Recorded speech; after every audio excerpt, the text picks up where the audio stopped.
दोस्तों, चाहे मर जाना, लेकिन 8 मार्च 2024 दिन शुक्रवार के दिन महाशिवरात्रि के विशेष अवसर पर यह 10 महापाप गलती से भी मत करना। इस दिन अंधा व्यक्ति भी महाशिवरात्रि पर यह पाप कभी नहीं करता। साथ ही जानिए पूजा का शुभ मुहूर्त और पारण का समय। दोस्तों, महाशिवरात्रि प्यार का प्रतीक है, समस्त संसार को उजागर करने का विशेष पर्व है।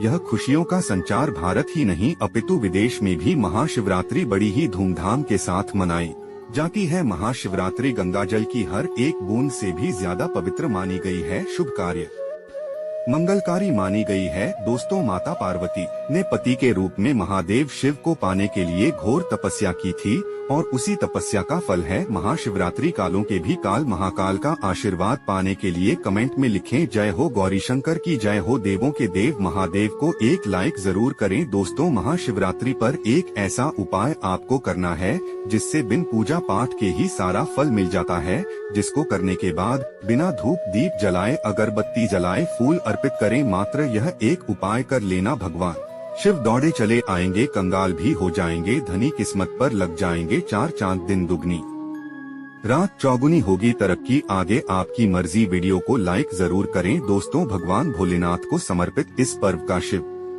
भक्त पूरे साल इंतजार करते हैं और भांग के रस में शिव के विवाह में लीन हो जाते हैं, नृत्य आदि करते हैं, जागरण आदि करते हैं, भंडारा करते हैं, क्योंकि यह महाव्रत विवाह में आने वाली सभी प्रकार की बाधाओं को दूर करता है, सभी की मनोकामनाओं को पूर्ण करता है। शिवरात्रि की रात है और सभी साधकों के लिए अद्भुत रहा है। कुछ लोग पूरी रात जागकर शिव पार्वती की पूजा करते हैं। दोस्तों, आज रात जगने का साइंटिफिक कारण भी है। जो ग्रह है वो इस रात को ऊर्जा का प्रवाह ऊपर की ओर होता है। नॉक्स यानी इस समय ग्रह का जो सेंट्रल फोर्स होता है एक खास तरीके से काम करता है और यह बल ऊपर की ओर गति करता है। इसलिए यौगिक परंपरा में यह नियम है कि इस रात में कोई भी लेटेगा नहीं। आपकी रीढ़ की हड्डी बिल्कुल सीधी होनी चाहिए दोस्तों, ताकि आपकी ऊर्जा जो है इस प्राकृतिक चढ़ाव का पूरा लाभ ले सके और ऊर्जा ऊपर की ओर जा सके। इसलिए इस रात जागरण करना है, सभी को जागरण करना है।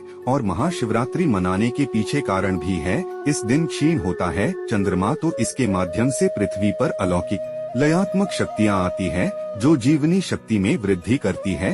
यद्यपि चतुर्दशी का चंद्र रमा क्षीण रहता है, लेकिन शिव स्वरूप महामृत्युंजय दिव्य पुंज महाकाल आसुरी शक्तियाँ का इस रात्रि में नाश करते हैं। इसलिए आप शिव पार्वती की आराधना कर आज की रात आप अपनी सभी प्रकार के बुरी अनिष्ट शक्तियों से छुटकारा पा सकते हैं। जो लोग भोलेनाथ माता पार्वती की पूजा करना चाहते हैं वो इस दिन अपने घर पर पारद का शिवलिंग रख लीजिए। अभिमंत्रित होना चाहिए। जो भी शिवलिंग आप रखें अच्छे से उनको मंत्रों द्वारा भी अभिमंत्रित करके रखें। स्फटिक हो, नर्मदेश्वर शिवलिंग हो, कोई भी रखें, अच्छे से उनको भोलेनाथ को अपने घर पर ही पूजन कीजिए एक लोटा जल चढ़ाकर, क्योंकि मंदिरों में बहुत भीड़ भाड़ होती है और महाशिवरात्रि पर यही भीड़ का नजारा बहुत ही खूबसूरत लगता है। कोने कोने में शिव भक्त है। अगर नहीं पॉसिबल होता है, ठीक से जल नहीं चढ़ पाए तो घर में ही शांति से आप पूजन करें। गन्ने का रस हुआ, पंचामृत हुआ, इससे आप इस दिन भोलेनाथ का अभिषेक कीजिए। दूध, दही, घी, शहद, शक्कर, पंचामृत बनाकर के अभिषेक कीजिए। दोस्तों, फिर भोले बाबा का श्रृंगार कीजिए। चंदन चढ़ाई, अक्षर चढ़ाई, जनेऊ अर्पित कीजिए। थोड़ा सा इत्र, चंदन का इत्र विशेष रूप से भोले बाबा को बहुत प्रिय है, तो वह आप अर्पित कीजिए। उनके पसंदीदा पुष्प चढ़ाए। आंकड़े की माला से उनका श्रृंगार कीजिए। कनेर के सफेद पुष्प चढ़ाए। प्रजापति के पुष्प, कनेर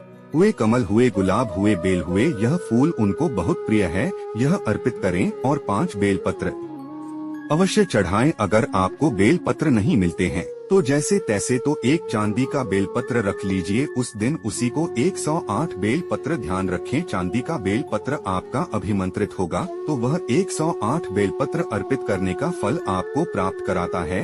1.25 लाख बेलपत्र से आप भोले बाबा का जैसे अभिषेक करते हैं उतने ही मंत्रों से उसका अभिषेक उनको अर्पित करने से उसका फल प्राप्त हो जाता है। और अभिमंत्रित बेलपत्र आप इस दिन चाहे तो या जो आपके पास बेलपत्र है उसी पर आप श्री श्री लिख करके या ओम नमः शिवाय या राम राम लिख करके अर्पित कीजिए। जितना भाग जो होता है उस पर लिखिए और यह डायरेक्ट शिवलिंग पर अर्पित हो। इस प्रकार से आपको बेलपत्र चढ़ाने चाहिए। कटे फटे बेलपत्र ना हो, इस बात का ध्यान रखें। जो व्यक्ति अधूरी चीज भगवान को अर्पित करता है तो उसे भी कटे फटे पत्तों की तरह ही कटा फटा फल ही प्राप्त होता है। दोस्तों कहते हैं कि जब भोलेनाथ ने गले में विष धारण किया था तो आदि शक्ति माँ के कहने पर देवताओं ने भगवान शिव के सिर पर भांग धतूरा बेलपत्र आदि रखा और निरंतर जल अभिषेक किया था, जिसकी वजह से उनके मस्तिष्क का ताप कम हुआ था और उस समय से ही भोलेनाथ को भांग धतूरा चढ़ाया जाता है। और यह बात शिव भक्तों में बहुत कम लोगों को ही पता है कि इसी कारण शिवलिंग पर भांग धतूरा चढ़ाया जाता है।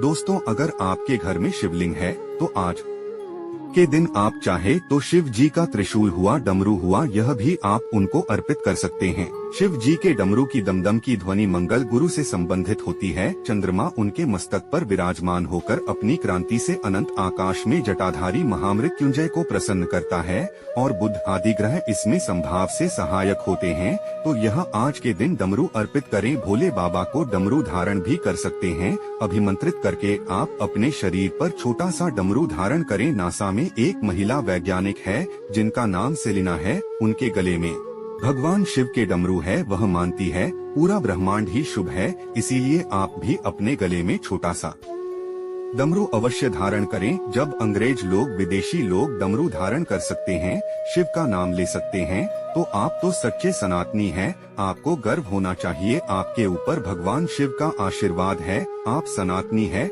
लोग आपके धर्म को जान रहे हैं और आपके रोंगटे खड़े होना चाहिए कि भगवान शिव ही एक ऐसे सच्चे और साक्षात प्रमाण देते हैं कि मैं ही विज्ञान हूँ, मैं ही प्रकृति, मुझ में समस्त संसार, रेत रेत के कण से लेकर जगत संसार तक आसमां का हर किनारा मुझ में ही समाहित है। दोस्तों, इसीलिए डमरू अवश्य धारण करें, त्रिशूल अवश्य धारण करें, लेकिन वह अभिमंत्रित होना चाहिए। सभी पुरुष इसको हाथ में करे की भांति धारण कर सकते हैं। यह अपने आप में चमत्कारी होता है। और भोले बाबा तो वो है जिनके सिर पर तो कांवड़िए भी श्रावण मास में मटके फोड़ देते हैं। वो बेचारे फिर भी फल देते हैं। लेकिन भूले नहीं, आप जितना जल्दी प्रसन्न होते हैं उतना जल्दी क्रोध में भी आ जाते हैं। कुछ खास चीजें होती हैं जिनको बिल्कुल पसंद नहीं आती है। आज हम बात करेंगे उन चीजों की जहाँ एक और भांग धतूरा उनको बहुत प्रिय है, उसको बहुत प्रिय है।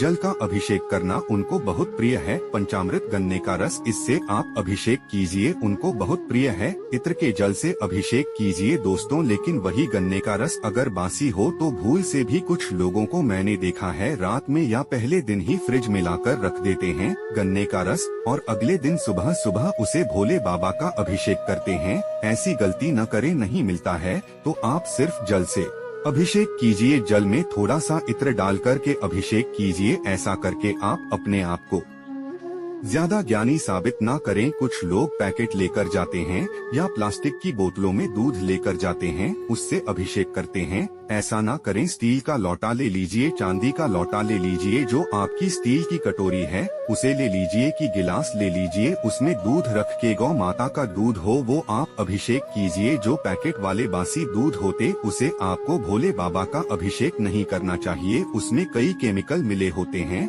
और बाजार में मिलने वाला पैकेट वाले दूध में कई जानवरों का दूध मिक्स होता है, जो कि शुभ नहीं माना जाता। नॉर्मल जल से अभिषेक कर लीजिए। अगर नहीं मिलता है तो यह भी बहुत चमत्कारी होता है। उसकी जगह सरसों का तेल ले लीजिए, उसे अभिषेक कीजिए। सरसों के तेल से अभिषेक कीजिए। ये सभी चमत्कारी होते हैं। लेकिन नारियल पानी से भी कुछ लोग अभिषेक करते, कई पंडितों को मैंने देखा है नारियल पानी से अभिषेक कर रहे। ऐसा नहीं कीजिए, क्योंकि नारियल को श्री का प्रतीक माना, यानी लक्ष्मी का प्रतीक माना गया और उनको विष्णु भगवान की पत्नी का स्वरूप माना गया है। इसलिए उनको आपको शिवजी पर अर्पित नहीं करना चाहिए, वर्जित होता है। कुछ लोग शंख से भी अभिषेक करते हैं, क्योंकि विष्णु भगवान को हमेशा हम लोग बताते रहते हैं कि दक्षिणावर्ती शंख से अभिषेक कीजिए। दक्षिणावर्ती शंख, अब उनके घर पर दक्षिणावर्ती शंख होता है तो बड़े प्रेमवश जाकर भोले बाबा का भी उसे अभिषेक करते हैं।